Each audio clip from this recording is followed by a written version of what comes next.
Music, industry talk, stories, equipment and more. We are Crossfader and this is off the record.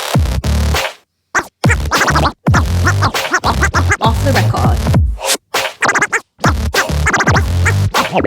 Off the record. Welcome back to the DJ podcast Off the Record with myself, Jamie Hartley. Now, we've got some of our regular hosts with us today. Lawrence James is back this week. Back in the building. Hello. That's it. Yeah, we were away in Amsterdam the last few podcasts, and then Loz was away on holiday. Lawrence was away on holiday. And topping up my tan. There we go. So he's back now, which is great. Nice to have you back. And we've got Danny James here as well. Hey. Yo, and we've actually got a very special guest in the studio today. We've got someone by the name of Dave Chan. Now, up until this point, before I let him talk, I just want to give a bit of a backstory. Up until this point on the podcast, we've had other DJs, we've had people from YouTube like Mojax and DJ TLM, but they've all been DJ related. And the aim of this podcast is obviously to provide as much value and insight and help to those new DJs as well that are listening to basically grow your career and take it further. So, Dave Chan is actually a promoter from our hometown here in Leeds in the UK. And we've had Dave Chan come and do a talk at a live workshop event that we did last year in the city centre. And he gave an amazing talk, really valuable stuff to a lot of beginner DJs that were coming through. And I got to ask him loads of questions. And we're going to ask lots of similar questions today to that talk. But then obviously all of you around the world can listen in on this and get some really good feedback and advice. If you're a DJ out there that really wants to take your career to the next level, they want to get their first foot in the door, whether it's a student gig or even, a guest spot or anything, this guy's got a lot of advice to give and a lot of insight because he's been working in the industry for a very long time now. I'm not going to tell his story. I'm going to let Dave take it away here and just give us a bit of a insight as to who you are. Can we introduce the real special guest? Oh, yeah. I thought you were coming. When you said you got a special guest in the studio, I thought you were going to say Alfie the dog. But yeah, okay, it's nice to be here. Alfie the dog. If you're watching on YouTube, I'm sure the comments are already popping off how cute this dog is. But yeah, he's just sat on his knee. Too cute. Dave, so if you want to just give the listener a bit of an insight onto, who you are, how you got into the events industry and being a promoter in particular. So I started in 2001, actually. So I started at Leeds Beckett as a student and I had no real idea what a promoter was, if I'm honest, and went to a night at what was called a club called Creation at the time, and really big club night, didn't really understand how the promoter venue relationship worked, so just turned up to this ginormous queue, and someone who I knew from back home who was working for the company came out and whisked me into the club, and I was like, oh, okay, I'm interested in this. And then went from there, just sort of said to them, look, I'm really interested in getting involved. I'll work for free. Could I work with you? So started working front of house at that venue. That person who I was working front of house with left after a couple of months, so I took her job. Then the guy who was like the city manager, I suppose you would call it, left to set his own company up in January. So before I kind of knew it, I was heading up a promotions company, running a pretty sizable club night at the time. Wow. And it just kind of went from there, and I'd always wanted to go into corporate marketing and then realised that was really difficult to get into and just didn't quite get where I wanted to be, and then did a placement with that company that I was working for, really enjoyed it, and then my business partner now, who I've been with for 13 years, he said, do you want to work together, set up? And said yeah, and here we are today, I suppose. Nice. Yeah. Amazing. Did you take anything at university that you would say is relevant to what you're doing now? Or was it just by chance that you fell in love with the scene and the city? And Yeah, I always say that. I think my degree put me in the position that to be able to get into promoting, i.e. I was doing a degree at Leeds Beckett and was in halls of residence to start with and got introduced to a few people, but there was nothing specific, I would say, in there. There was the accounting and finance, I suppose you could probably say, because I still have to look after bits and bats of that. But in general, most of it was learnt on the job. And I wouldn't say there was a specific qualification or anything within the degree that gave me the... And just to clarify to the listeners as well, you didn't want to become a DJ to start with, did you? You straight up just wanted to get in there and start running nights. I don't like to be centre of attention, so that wasn't really my thing. I prefer to watch from afar and my thing's more, rather than actually entertaining, is getting the people in the position where they can be entertained. So I think that's kind of my sort of enjoyment factor. Nice. So the company that you run now and you have done for the last 13 years, did you just say, what would you say that company specialises in? What is its forte? What kind of events are you guys running? So we're predominantly a student promoter, I would say. So if someone asks what your target audience, I'd say probably 18 to 25.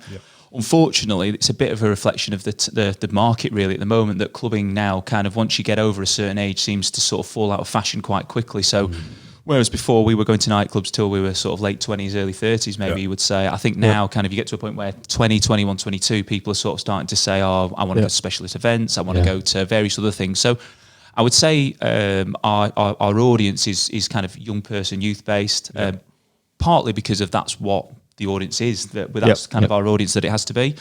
When we first started, we were predominantly polytechnic, I would say, so that's basically metropolitan. So Leeds Beckett was our main audience, but we quickly realised that if you kind of your niche or your audience is too narrow, that then makes it a lot harder. So we now aim pretty much at anybody within our target demographic, and not just from Leeds. We advertise, obviously we have other cities, but in our cities we look to advertise sort of in the surrounding areas, the satellite towns or the counties, etc., that people might travel in from. So yeah, we are, that's our audience, if you call it that. Now, obviously, this podcast is aimed at trying to help DJs out. Now, this is a rough question here, but could you rack your brain for a minute? Could you maybe put a number on roughly how many DJs you think you have booked in your entire career? Jeez. I know this is a very hard question, but fortunately, one of the things we have on our freshers a training manual, if you want to call that, is a sheet that has all of the DJs we've booked over a period of time on it to try and sort of impress upon them what we've done. Unfortunately, I can't visualise that. But I would say, at sort of resident level, we must have booked maybe 100, 150 frequent DJs over a period of time. In terms of actual headliners, probably similar to that, maybe 100 headliners. I couldn't give you an exact figure because I don't know it. I have a memory like a sieve, unfortunately. And if they're good ones, they tend to stick with you. They do, for a while as well, you'd have to. I mean, we in terms of the venues we work with and the DJs we work with as well, sometimes you need to make a change and you need to freshen things up. But in the same respect, if somebody's prepared to change with the times, change their musical taste and work with you, then, there's some DJs we work with for the full 12, 13 years. So, it really depends on the person and the relationship you have with them. Does that tend to change then when, like you say, things go in and out of fashion? Like, is there certain things that you look for, like, depending on what's popular at the minute? Or is it like more like a well-rounded DJ that can cover a lot of things? A bit of both, I would say. I think this would be one of my key points. I think if you've got to be flexible. Now, I listened to a podcast actually the other day with Christopher, DJ, who plays on a lot of Prince's lineups, and he said that he was absolutely adamant that he needed to stick to his guns and play a real clear policy of what he was about, and that was his motivation. He wanted to play that sort of music, so that's what he was going to do. And that was the first time I've actually thought, fair point, because it's a bold attitude, because to get into the position where you can do that is actually quite difficult. You've got to get yourself into the promoter's eye line. You've got to be able to get the gigs to be able to then put yourself into that sort of, that position. But I actually think kind of being able to be flexible in terms of what you play. Versatile is a key word, I think, in all of this, that you need to be able to play the right stuff, not just for what the promoter wants to hear, but your audience. The bottom line is, a promoter or a DJ will tell you that they know best, but actually they don't. And the audience will tell you what they like best, because they will vote with their feet. So if they like the music policy, your room will stay rammed. If they don't like the music policy, they will go elsewhere or they won't come back. But either of those things is obviously really, really bad for you, both you and the promoter. I just want to repeat that, because I think that's such a valuable takeaway for people listening, that the audience will tell you, dictate what they want by their feet. And if they're dancing, then you are doing a good job. And if you're struggling to get that dance floor going, then you might need to just take a shift in direction, try something new, just test out that dance floor and test out the music that you're playing, because some crowds want something and some crowds want another. And it's a good point about being versatile as a DJ, because it doesn't matter if you're, like you say with Christoph, going in one direction of policy and what he wants to do. If you still bank that catalogue of knowing how to read a crowd, being versatile, having a good collection of music, you can always have it to fall back on. And I think that's the thing. Again, you have to be in the position to be able to read this, because if you're not playing to an audience, and a lot of the time, the first gigs that you get, very few people will launch their DJ career with a gig where it's absolutely rammed full. But again, one of the really, really key things that I think is dead important is that you treat an audience of 10 people exactly the same as you treat an audience of 1,000 people. And definitely. We brought in a new policy maybe a few years ago now, and it was not it was basically to outlaw the word warm up because of what it represented. Now, what I don't mean by this is that you go in and play smashes ahead of a headline DJ and ruin his set. What I mean is that you treat your first track at 10 o'clock, 11 o'clock, whatever time you play your first track at, you treat that in exactly the same way as if you started at 1 a.m. So too many DJs I'd seen for years and years and years would arrive roughly on time, then they would put a mix CD on. They would be still chatting to you. And don't get me wrong, you've got to engage with the promoter, you've got to chat to the crowd, whatever it be. But you've got to do that from the pre-doors, if you want to say that, because essentially, subliminally, and obviously, what you're saying to the customer, if they turn up and there's no DJ there, if you're walking in, the DJ's on his phone, and there's 100 people there. Well, why should you have made the effort to turn up early? What you're trying to encourage is your customers, your client base, etc., to go, I'm going to get there, bang on doors, or as near as I dare, because I'm going to have a good experience from the first minute I get in. If you get in there and there's some background music on, no one's really doing anything, there's no performers, there's no entertainers, there's no DJ there, you're like, well, I'll come at 12 o'clock next week. But this leads on to having a good dialogue between promoter and DJ, because it is very easy to fall into habits like that. And you know, when there's no one there, especially if you're doing a week in week gig and there's a couple of people there and you've got a mix on. If you're just doing that and no one's telling you what you're doing, you can easily fall into them bad habits where if you've got a good promoter on the ball, it's like, look, I get it, but can we treat it like you just said? Then you build a good rapport, and it's all about communication. In the end, isn't it? That's so important. To come back onto that word, communication with all elements of the people you engage with, and also as well with the people that you play the records to, because they are important. So if someone criticises a DJ, then there's no smoke without fire. Now, don't get me wrong, when people have had a few beers, they engage with people and they talk totally differently. But you've got to take it. Sometimes you've got to take, whether it be constructive criticism or just outright nonsense criticism, but you've got to listen to it. If you are entertaining your audience, the way I sum it a lot of the time is if people are putting their hands in the air, especially with dance music, R&B, and urban stuff is probably slightly different. But if you're playing dance music and people are putting their hands in the air on the drops and you're engaging with them, they are having a good time. That is absolutely, definitely, fist pumping, as I call it, is a surefire sign of someone having a good time. Absolutely. Whereas if everyone stood there flat, sort of facing away from the DJ and just chatting, sipping, having a beer, you know that you need to either step it up, change direction, or do something slightly different. How often would you talk with DJs after the event, or even set up meetings? Would it be on a monthly basis? Would it be on waiting until maybe something is going awry that you then set up a meeting?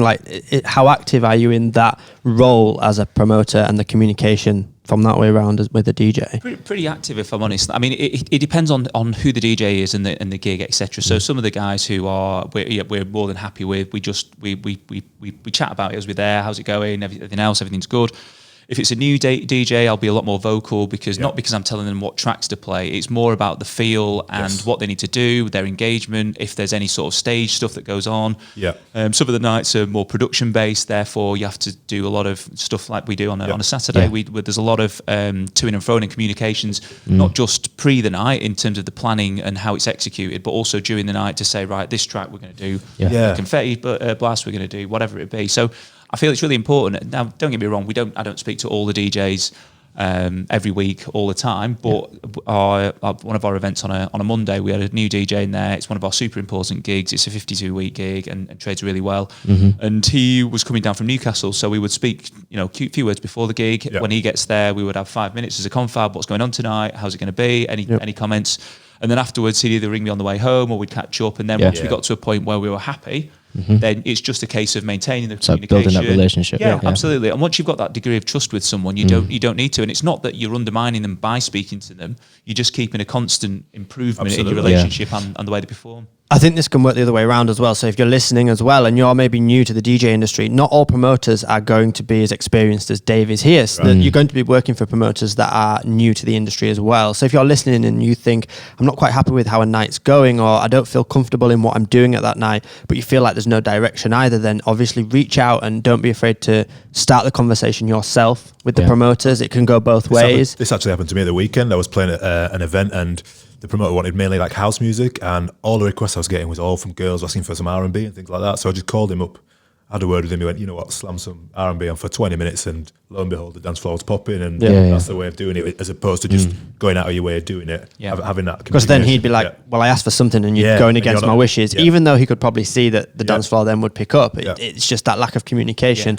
Or maybe he has a different vision for the night and something else is happening. So that communication is absolutely key. I don't think, well, I can't speak for everybody, but I don't think there's many promoters who, if the DJ at the right point, now don't get me wrong, if you turn up late and there's a massive queue outside and they're stressing, that's not the right time. But if you've got a new gig or you're just not sure about an existing gig or anything like that, feedback and actually asking questions. I always say to people, there is nothing wrong with asking a question, no matter how daft it might sound at the time. I would much rather you asked it than left it, and then afterwards we're like, I did think that might be a bit off, or that might be a bit wrong, but I didn't want to ask.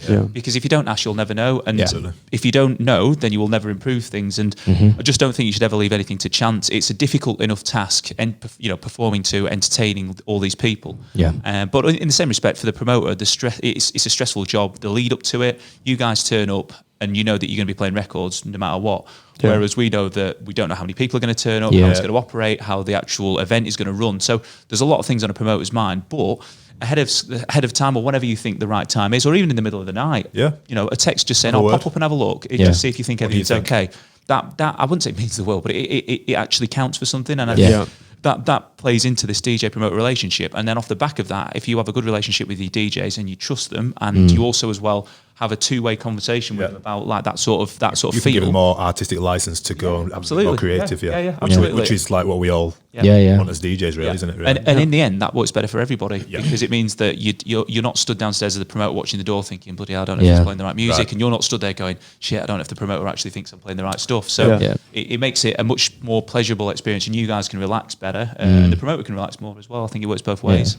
Cool. So kind of going back to like when you're saying about building relationships and stuff, like, do you have like an approach when it comes to finding new DJs? Like, because obviously I remember when I first started working with you guys, I got a message from Dan, who's someone else in the Voodoo team, and that's how I got approached to start working with you guys. But is it, that was the start of my relationship with you, but is it different all the time? Like, do you wait for people to reach out to you, or this is the $1 million question, I suppose. It's chicken and egg. How to get a gig? How do you approach the promoter when you haven't got an in? And if you haven't got the gigs, how do you then say, well, you should be employing me because I'm capable of X? So I can't give you the exact answer, but what tends to happen in an ideal scenario, you already have a gig which you performed at. Then off the back of that, you build a relationship with somebody who can then do like what Dan did and drop you a message, and you build from reputation. I think there's nothing better than word of mouth. I don't think there's a lot said in this day and age about social media, and obviously that does count. But your social media doesn't play the records, and if you can have the best DJ going, but if they can't perform, their shelf life will be really small, regardless of their social media platform. This leads on to one of my questions. Like me and you go way back. So when we first started, we go out, we socialise, you get to know people, and you build that trust.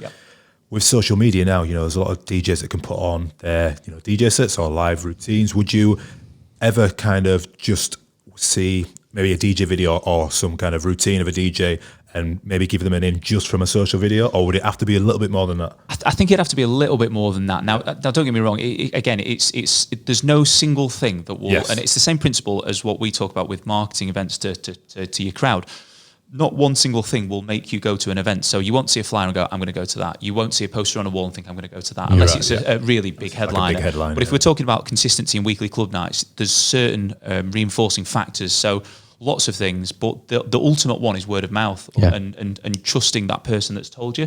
So whether it be your flatmate or your housemate, and in the same principle with DJs, if one of my mates who is a promoter in Cardiff puts on somebody and then they ring me up and be like, you have to get this guy in. He's awesome, he's this, he's that and the other. The likelihood is we'll book him, and there's quite a lot of promoters in the country. And if they do have a strong social, you can go, right, okay. That's the first thing you'll do. This guy's good, right? Let me have a look. He's got a great mixed cloud. He's got a couple of videos out there. I think the things go hand in hand. It's like a package, isn't it? And I think we spoke about it with Joe LaBelle, who was a guest on the podcast last week, and some of his first ins were the fact that he was playing parties in his student halls, and his friends all got behind him, and they were ending up going to nights and basically promoting for him and saying, we've got this DJ, he's great. And because the promoter has seen a load of people come to the club saying, we want to hear this DJ, suddenly he starts getting booked because the promoter's listening to the audience they've got in their club. up. And it's a similar thing, I suppose. That word of mouth is so strong. But then it goes back to the marketing. It's like, to build an audience, you need to put something out there to the world to say, this is who I am, this is how good I am, follow me. And you build your sort of circle and your network off the back of that as well. It's so I think important even if a promoter doesn't physically go and look at a social media account, there's other people that will contribute to that, by following you as individuals who like music and who like listening to DJs. And I think engaging with them at a certain level as well. I've watched various DJs sort of come through the ranks, if you want to call it that. But Darius Sarosian is someone I watched do this really, really well. And he was playing at parties that my brother was running called Technical at Mint Club, iconic parties, really, really good parties.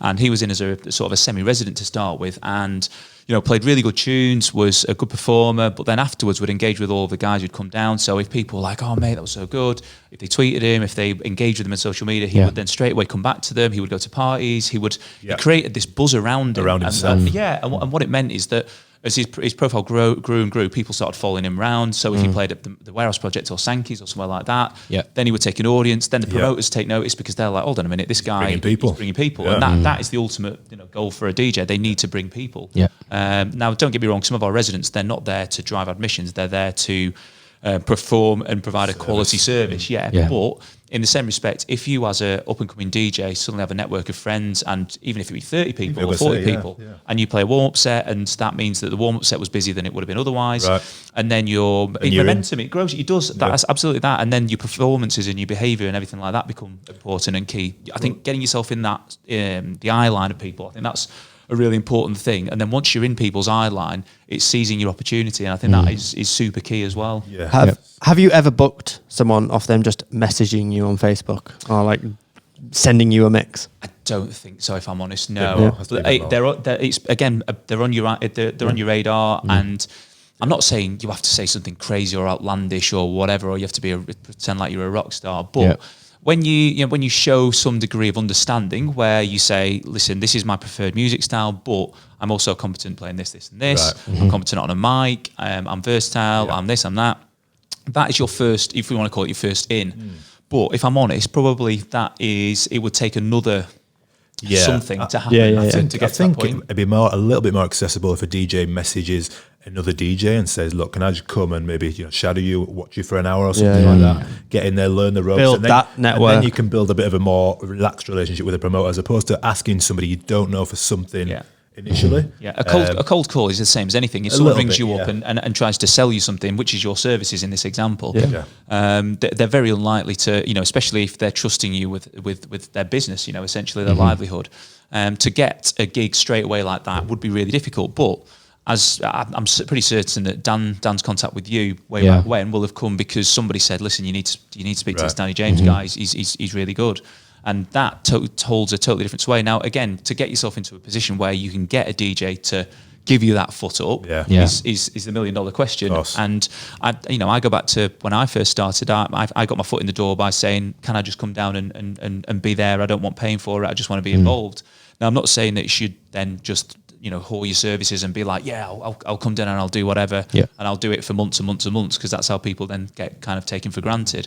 But in the same respect, I've had it quite a few times where people will come to you and in their opening email will say, right, I want this, I want that. One guy even put his rider in it, and he was a 21-year-old kid from Hull, I think, and I was like, come on, mate, like wait at least 6 months before you're asking for a bottle of tequila and everything else.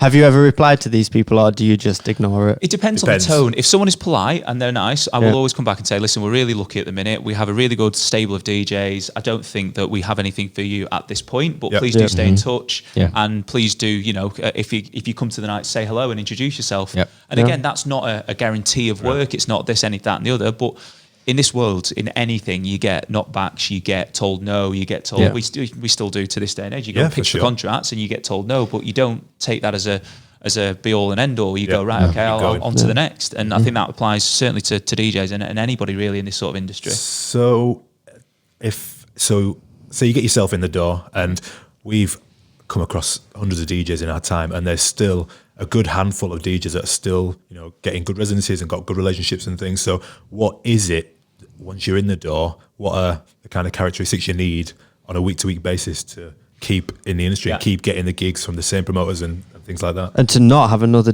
young, fresh DJ suddenly come and Yeah. take over your gig. gig. So I guess we came across that point before about being flexible and versatile. That's really important. Some of the boring things are being reliable, being polite, manners cost nothing, on time. Yeah, absolutely. Not being demanding, and being fun. I think a really big thing, and this goes down again back to the sort of relationship and communication stuff. If you get on with somebody really, really well, you are much less likely to go, do you know what, I've had enough of them. They played a couple of the wrong tracks, I'm just gonna kick them out. You would never do that to someone you had a good relationship with. Yeah. That said, if you think that someone is difficult, they are arrogant, they are whatever you want to say, hard to work with at the end of the day. Yeah, totally. You know, it's a difficult industry anyway. And don't get me wrong, there's plenty of ego flying around, and egos exist, and that's cool. But I think again, as a really key point to aspiring DJs at any level, just be humble and be nice and treat people as you wish to be treated. It's so saturated as well. So there is somebody ready to go and take your position, because everybody wants to be, a DJ and a front man or something like that. So you have to be kind of vigilant at all times and carry yourself. And that's not to say in certain situations that you shouldn't value yourself and you should know your own worth. Like 100%. If you are doing the job and you're doing the business and someone challenges you, you are more than entitled to stick up for yourself. You should never be scared of challenging a promoter or whatever, because ultimately, if they're wrong, then you should be prepared to say. But there's ways and means of doing it. So rather than waiting till the promoter comes to you and says, "Oh, you were really off last week and you played a lot of the wrong tunes," you'd be like, "Oh, well, yeah, I don't like the gig anymore. I don't like this, don't like that." If you bring it to the promoter at the time and say, "Listen, I feel like there's the energy in the gig isn't there. We need to change things. Please, kind of try this," like you said with the promoter that you'd spoken to, where you felt like the requests were coming in and it was more relevant to a different policy you wanted to play. If the promoter says no, stick to it. You've tried and you've done what you can. But if you do it and you change it like you did there, and then it changes the dynamic of the night, the promoter immediately is like, "Oh, remember that time where it wasn't going that well, the policy wasn't quite right." And you build a relationship. And as well as if you're just a DJ and you've never done, a lot of DJs do their own events as well. But if you've never seen the event side of it and you're turning up and playing music, you've not seen the interaction with the promoter and the customer as well. So you might be going out and selling one-to-one a customer a certain type of music policy or something like that you don't see, which is why, again, communication is the key, isn't it?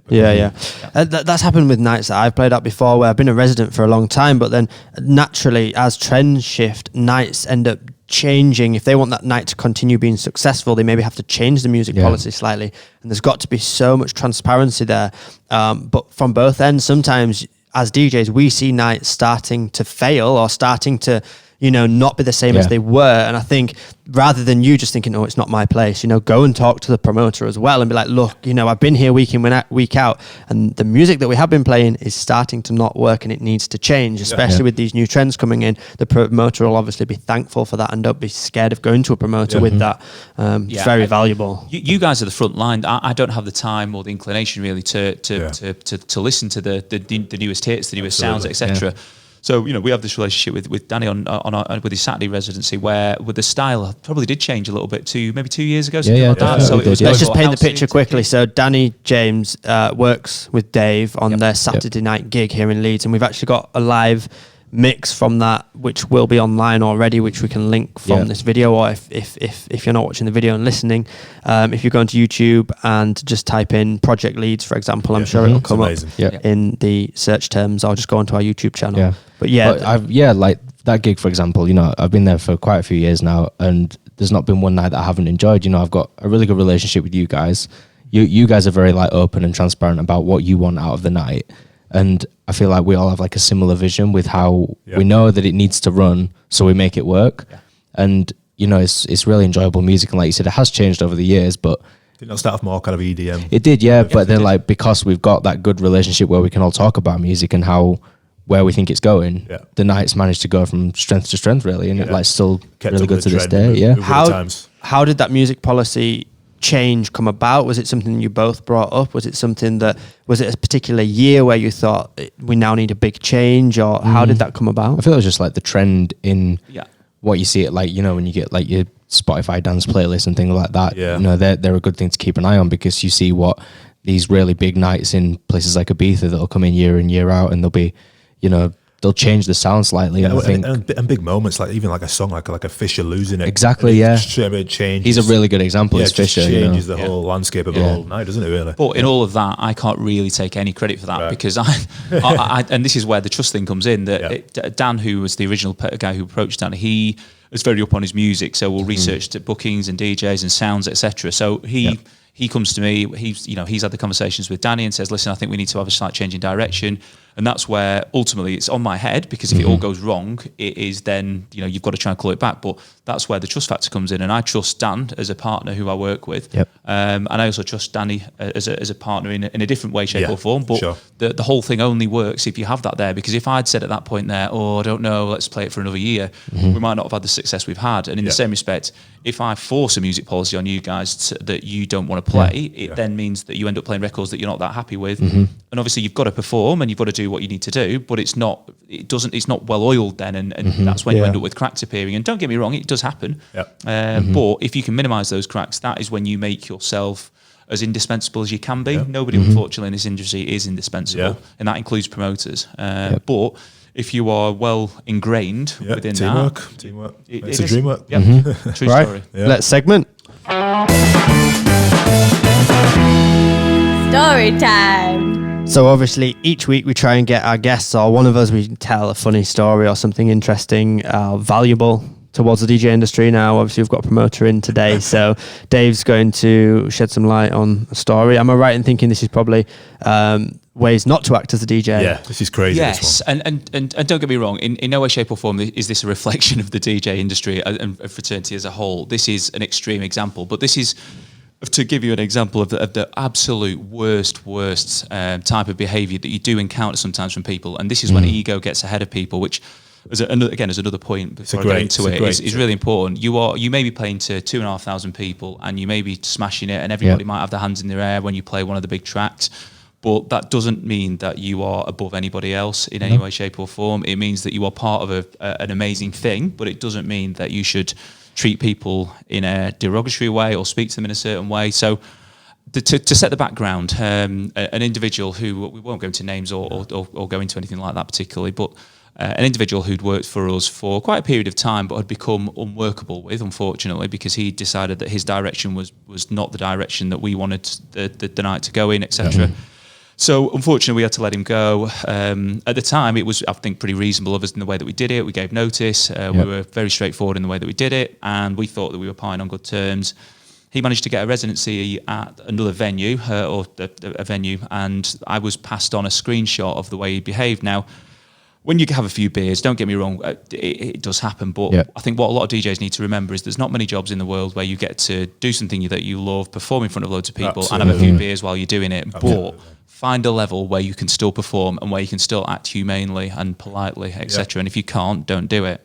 So this individual for a few weeks had been playing up, but had managed to get away with murder because he had an all right relationship with the manager. And then one night he overstepped the mark. And the only way, because I don't think it's particularly believable unless I actually read, and don't get me wrong, he'd had way too many beers. So unfortunately, the story doesn't read perfectly.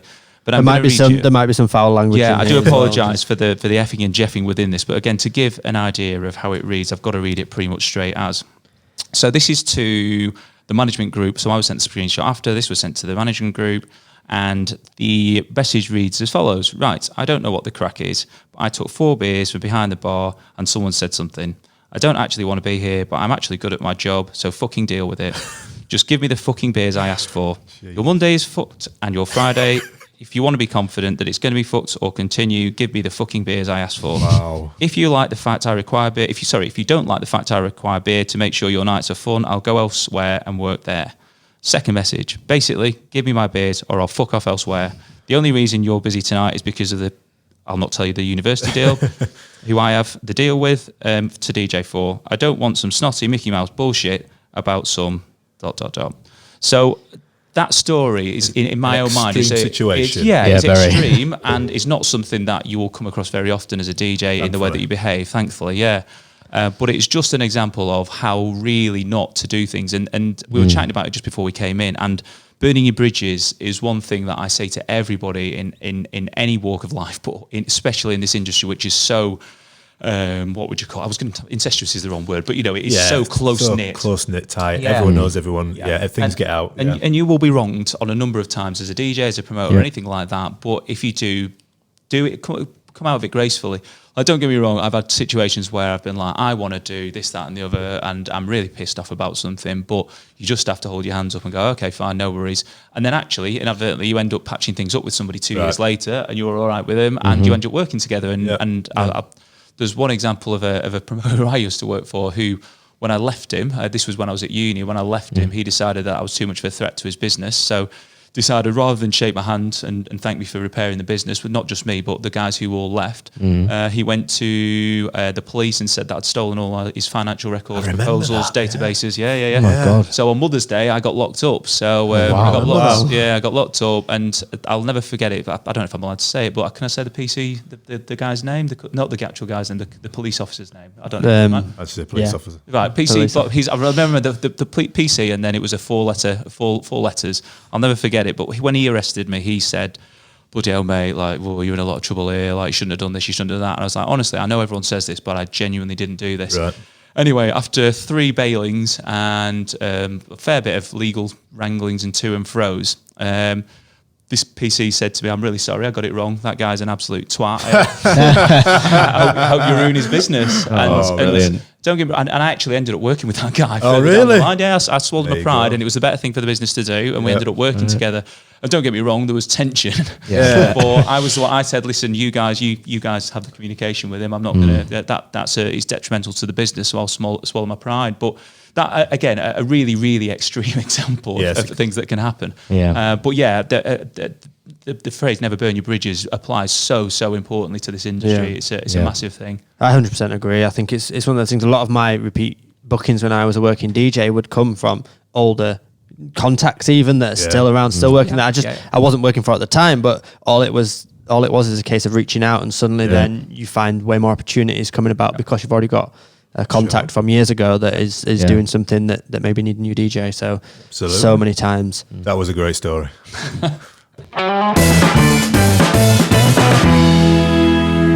Right, so just jumping back into the conversation now, a lot of the questions a lot of beginner DJs ask is, a lot of them will start, like you said, with these warm-up gigs or these smaller gigs, initiation gigs in a way. And a lot of DJs ask, well, should I be charging for these gigs? How much should I be charging? When I go from being a warm-up DJ to playing for a full night and as a resident DJ, how do I up my wage and things like that? So I know this is a very broad question because it definitely does depend on location and country even, and the type of gigs that you play. But what would you say is a bit of advice for those DJs coming in? Should they be charging for those warm-up beginner sets? What should they be asking? Should they be asking for, taxi fare or more? What would you say? So, it's a tricky question because it's all dependent on who you're approaching, how established they are, what sort of gig it is. So it all really depends. But I would say that I wouldn't be afraid as a DJ of offering your services for free. I don't think that devalues you immediately. What it does is give you a foot up. And as long as you see it as that, that's fine. Now, don't get me wrong, there are unscrupulous promoters who will take advantage of this and try and keep you playing for that. And I think the worry for a lot of up-and-coming DJs would be, if I set my stall out as I will play a set for free, I will never be able to charge. Where'd you draw the line? Yeah. But actually, if you go in and smash it, then you've put yourself in people's eye line. And I keep going back to that phrase, being in people's eye line. And it's so key that when you first start there, you get yourself the opportunity in the first place. Now, it may be that you've played at a house party, like you said there. Joe LaBelle was a prime example where he started playing at house parties. Yeah. These house parties got bigger and bigger. Eventually, that was transferred into a club, so he got a gig. And then suddenly the promoter goes, "Oh, hold on a minute, this guy brings his own crowd with him." So there are different situations and different ways of starting off. Now, I guess an honest conversation, I suppose, is with the promoter again is the way to do it. So rather than steaming in, being like, "I know my worth, I'm really good, I'm gonna demand X amount," I think sometimes if you then ask, like, you get the gig first within reason, and then you would say, "Listen, I know we haven't spoken about it yet, but could in terms of fee, I appreciate it's a new gig, or it's this, or it's that," and give yourself a bit of context to what you're going into. Because if you understand, if the promoter, for instance, if you were playing at our Saturday night project and you were coming in and playing a guest set, you know it's an established gig. You know there's no risk involved to the promoter because it's already established. You wouldn't go in and say, I'll play for free because I don't know how you're going to get on. But if it was a new night and you were like, look, I've seen you starting a new night. I've seen that it's got potential. I really like the brand. I really like the concept. The music policy fits in just with me. I want to be part of it. Please can I play the gig? I'll play the warm-up for free. And then we'll see how it goes. That, in terms of the context, would be perfect. Yep. If it was approaching a more established promoter, for instance, you might go to someone like, I don't know, someone who was running the parties, Set 120 or something like that. If you're a house DJ and you go to them and you say, listen, I've been playing at a few house parties. I've got a pretty good following. I could probably bring 30, 40 people with me. I'll play for free, but if you give me an allocation of tickets, I'll sell them to my friends. You'll see what I'm worth. That's You'll see advice. my value. And you can go from there. And then again, the higher levels, unfortunately, a lot of that will then come from word of mouth or will come from social media presence. So it is all relative to what sort of job/gig you're approaching. In the same way that, if you were going for a basic, an hourly job somewhere, you would approach it differently to if you were going for a marketing director's job or something like that. It's all relative to the way that you approach it. And I guess that's how you've got to see it. It is almost a job interview. It's getting the job interview, then performing at the job interview, and then consistently performing as an employee, if you like, of the promoter. I always think as well, keeping that conversation, like you say, both ways. You can't ever just be like, well, I'm worth X amount of money, and if it's anything less than that, then I'm not touching it. Because I remember when I was working DJ, I think I had 5 different wages throughout the week. I was working Monday to Saturday, but no 2 wages were really the same because it all just came back to, again, how, if you've got a tiny venue, I might be playing somewhere on a Tuesday that is a tiny venue. And even though that company might be doing well, that night doesn't necessarily generate much money. So, and for me, there wasn't really anything else that I'd enjoyed doing on that night. So, you find that balance and you find this is worth, and going back to, night. getting the foot in the door, working for free. I mean, I did my first festival when one of my friends was DJing. They said, do you want to come along? And I was kind of 7 years deep. I was an experienced DJ getting paid good money, but I went to my first festival for free. And then subsequently I've done about another 10, 15, all paid after that. So And that's exactly that, isn't it? Yeah. That was your foot in the door. That You was the foot in performed the there, door. even though you've been DJing for a long period of time. But that promoter then goes, hold on a minute. And then promoters speak, and that's the thing. Promoters do speak, and if someone performs really well, get comfortable with who you know. Yeah, absolutely. And that then builds your network. It's a really important word, networking. It's so key to your development and just enjoyment of the actual job in itself. But in terms of getting the positions that you can be to perform, it's no good being the best performer in the world if you can't perform to anybody. And in the same respect, it's no good getting these chances but being rubbish. And so it works both ways. And without running the risk of all of your DJs now coming to you and asking for pay rises. Give me a gig. Yeah, but I mean, what have you ever had in the past someone asking, someone you've worked with, they're a resident for one of your nights, and it comes to a point where they want more money? And how does that conversation go? And are there things that are deciding factors like, well, actually, you deserve more money because of X, Y, and Z? Or, is there anything that really stands out? Because obviously there will be a lot of listeners to this podcast as well that are working resident DJs that maybe feel like they've been in a gig for a long time and they've picked up loads of other gigs around them that now pay more money, and they're still at this lower level in one of their residency gigs that they don't want to burn bridges with, but at the same time. Yeah. I suppose it's all, again, it goes back to being all relative. So if the promoter, one of the things that we always complain about is that our door charge, we've been at £5 a ticket now for 10 years maybe. Right. So if you look at the rate of inflation, you look at how prices have changed and everything else, that's not changed. And there's 2 sides to look at it, which is that if you are in a job, if you're in another job, for instance, you would always look at getting an annual pay rise or whatever like that. But the one thing I do say to DJs is that your hourly rates, don't get me wrong, I appreciate that the period of time that you DJ for is a bit smaller. So if you're not doing a 9 to 5, but the hourly rate is pretty decent. And I think if you approach it in a reasonable manner, and I always say never be afraid to ask, because the worst that someone will say is no, as long as you do it in the right way and you don't threaten or you don't whatever. If you go to them and say, listen, I've been with you for a period of time, I really enjoyed the gig, I want to stay with you, but you're now charging £6 instead of £5. Your gig is way, way busier than it was. I'm not asking for a huge amount, but is there any way we could look at a slight rise?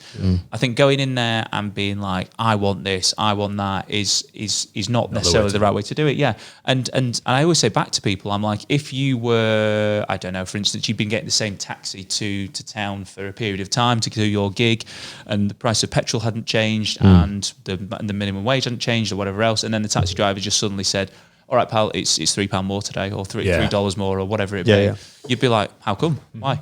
Yeah. Like you're still doing the same journey, you're still doing the same thing, you're still doing it for the same amount of time. Right. Where's your justification? Oh, Yep. well, fuel's gone up or whatever. So if there's a justification for it, then fine, you can always look at it. And I've given some pay rises when people have asked for it, and then other times I've said, no, this is the reason why. Yep. But again, I think it's up to the two individuals to be adults about it. I don't take insult to being asked for one as long as it's done in the right way. Absolutely. But in the same respect, I wouldn't expect someone to then kick up a massive stink if I give them a fair reason why not. And I think, again, it comes back to that relationship type thing. Yeah. And money is the bane of all evil. It's a difficult thing to talk about. Yeah, it is, yeah. And it is really, really hard to find the perfect way to make an approach about something like that, whether it be, you know, a £20 pay rise or a £200 pay rise, but it does happen. And I think one of the things at certain levels as well is to be aware that the price level of your gigs will then be reflective probably of the amount that you get booked. Yep. And I think when you're first starting out, obviously you just want to play as many times as possible and you want to play lots of gigs, and then you get to a point where you're like, oh, could I squeeze it? So I took a jump in pay, but then maybe don't play as many gigs because you become more weekend based and a more one-off base. And it really depends what you want to achieve. There's plenty of money to be made out of weekly residencies, but there's also good money to be made out of one-off shows. And I think I'm sat in a room with guys who are probably testament to that. Well, I mean, that leads on to another question, really, was how would you view, I've got one written down here, because Loz, obviously, you've done resident DJ gigs and you've done guest DJ gigs, and you're still kind of doing both. Absolutely. And you're in between those. So from a promoter's point of view, like, in your opinion, how should a guest DJ differ from a resident DJ, and should the set be approached in a different way? Would you want something more out of that guest DJ than you would out of the resident DJ, and how would you go about adding guests to your lineups? Yeah, I guess the guest DJ has to add value in some way, shape, or form, whether that be performance based or whether it be numbers based or increasing your ticket price. There has to be a reason to book behind them. it. Yeah, 100%. I guess within all of that, the really important thing is that DJ does give you added value. I think that would be a way of putting it. So if you're expecting to get paid more than a residence rate, there has to be a reason for that. So whether that be the extra selling of tickets, whether it be the social media presence you get out of it, whether it be that they have a amazing videographer that follows them around and gives them really good coverage, whatever it be, you've got to. You can't just say to someone, "You should book me because I'm good." It doesn't work like that. They've got to have. What can I do for you? And that's not. And again, that's not overselling yourself. That's just making your ability clear and what you can do for that person. And it's the same as any career, really. If you're a valuable asset and you add value to that promoter or that event or whatever it be, then your chances of repeat bookings, your chances of adding value. And I've watched it. You know, James Hype is a prime example. The first time he played for us, I can't remember how much it was off the top of my head, but not as much as it is now. Yeah. Christ almighty, it makes my eyes water. Probably like a couple of hundred pounds. He was a resi in probably a student club night, and he wouldn't mind us saying that. And now his performance levels, his coverage, his collaborations with people like Craig David, they've all added this extra value, and you know what you're going to get out of him. Yeah. But I'll tell you what, can you tell us over the years like some of the biggest acts you've had, and have you got any like cool ones where you had a beer with like somebody massive or somebody like that? Can you name a few? We had a bar about, I don't know how many years ago, maybe 7 years ago, and Dave, who was the promotions manager, was like, "He won't mind me doing it." He's like, "Hey, you've got to book this. You've got to book this girl, right? She's awesome."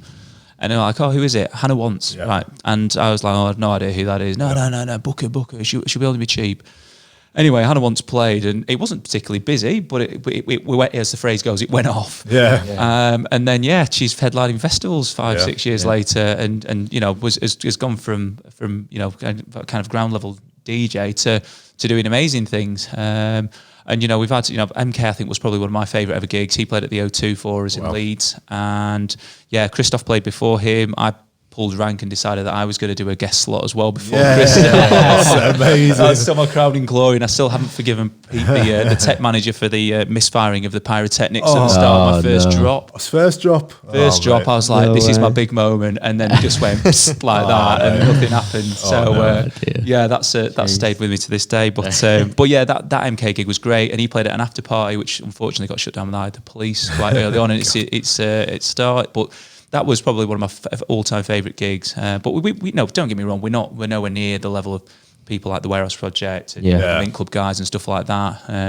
my brother did some really cool stuff with Technicolor, with the Thursday bookings, with Maceo Plex and Danny Days and Eats Everything and Heidi and stuff like that. So some really cool stuff there, but that was never my bread and butter. I wasn't cool enough to do those sort of parties. So he did those ones and I did the student. I think a lot of them anyway, that when it becomes to that kind of guest DJ, you're looking at artists and people that produce music. They're not just DJs. There's a thing at the moment where there's a lot of DJs that are able to do guest sets off the back of building a brand using social media and all sorts. And it's kind of a new thing to the industry. In the last year or so, I'd say it's becoming something, and it's probably still going to grow even bigger. But we'll see how that pans out. I mean, have you booked anyone who you would say is like a social media presence and someone that doesn't produce their own music but is big in their own DJ brand? Probably not recently, and that's not to say that we wouldn't. We just haven't. I mean, one thing that I would say, and this really kind of stands the residents in good stead, is that booking DJs now, unfortunately, it's the industry as it shrinks or becomes more difficult, and prices of DJs goes up and up and up for the headliners, if you like.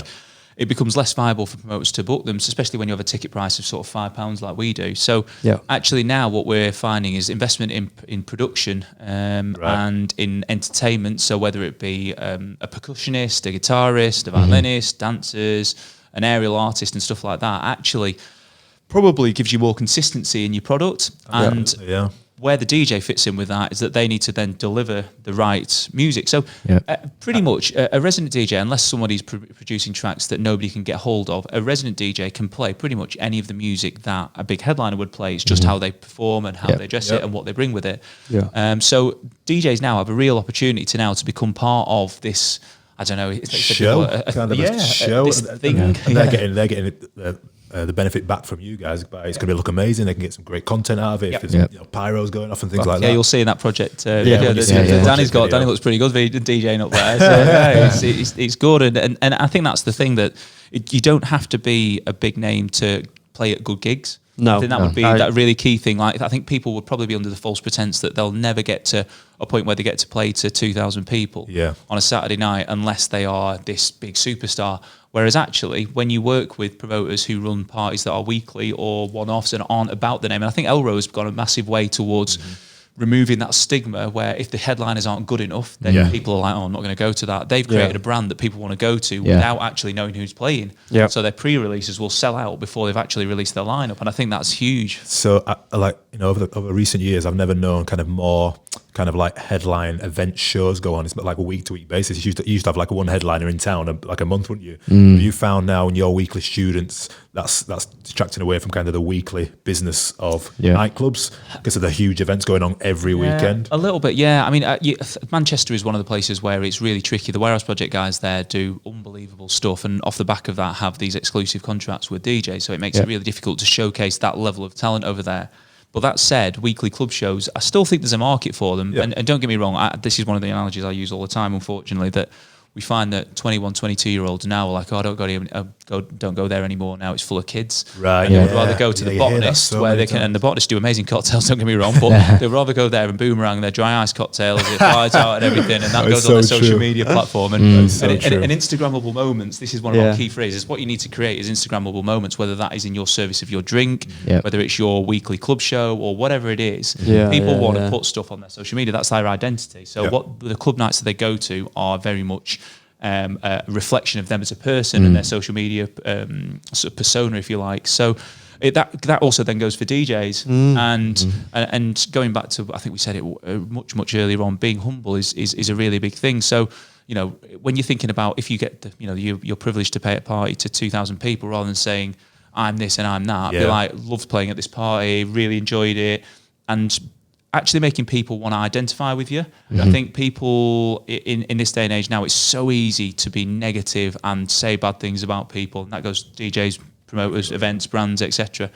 And I think if someone actually shows that they're really enjoying being involved in something, and they're humble and they are very, very much bought into whatever they're doing, with DJing, and people see that passion, I think that counts for a lot. And I think that makes it easier to build, if you want to call it a fan base, if you like.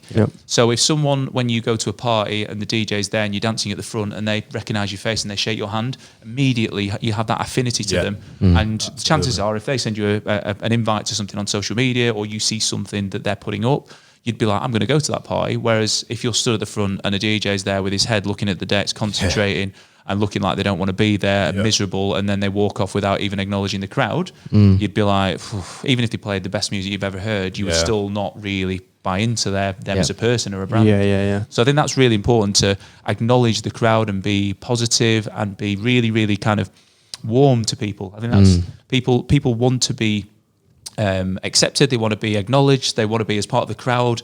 And I think that's a really big thing. I saw MK do it at the end of his set when he played for us at the O2, and he went down to the crowd afterwards and was sharing drinks with people. His bloody drinks rider went straight down the front row's mouth, and I was like, that was 2 bottles of LPR.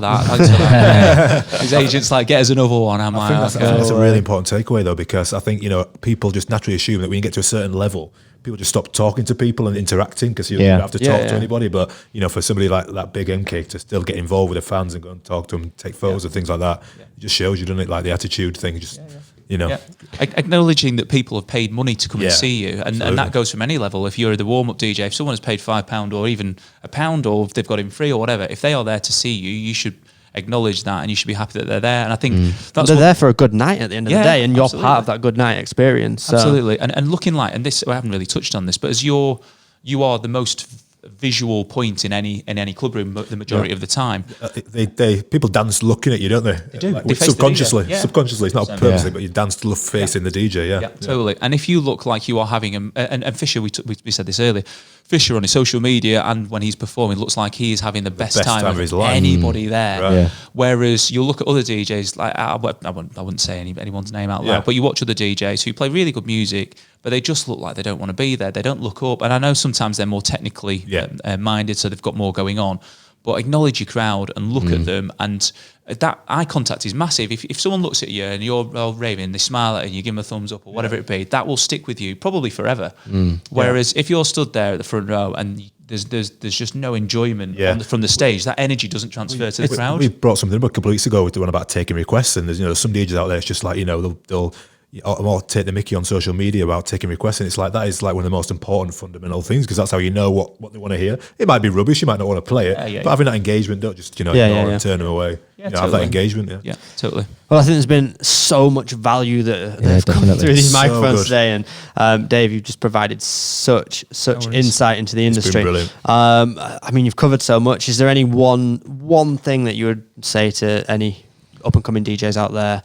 One piece of advice that you'd want to reiterate, because I think you've covered everything pretty much, but anything you'd reiterate? It's not one specific point, but I think stick with it, practice and be good, because you've got to be good at your trade, and if you can go to a promoter and say, I can do a good job for you, and you do a good job, that makes such a difference. And be nice to people, whether it be promoters, whether it be your crowd, whether it be the managers that you work with or whatever else. Just be sound, because sound people, the majority of the time, go further than dickheads.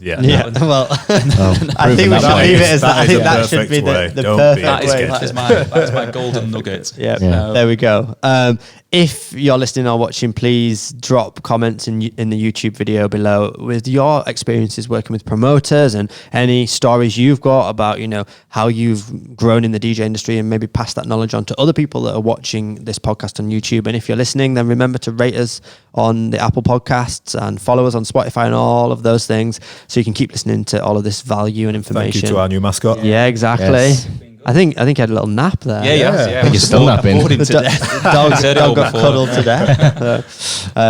One more time, a huge, thanks so much. Thank you. Thanks a lot. And we'll hopefully have you in again maybe next year, see if anything's changed. Be a pleasure. Love to.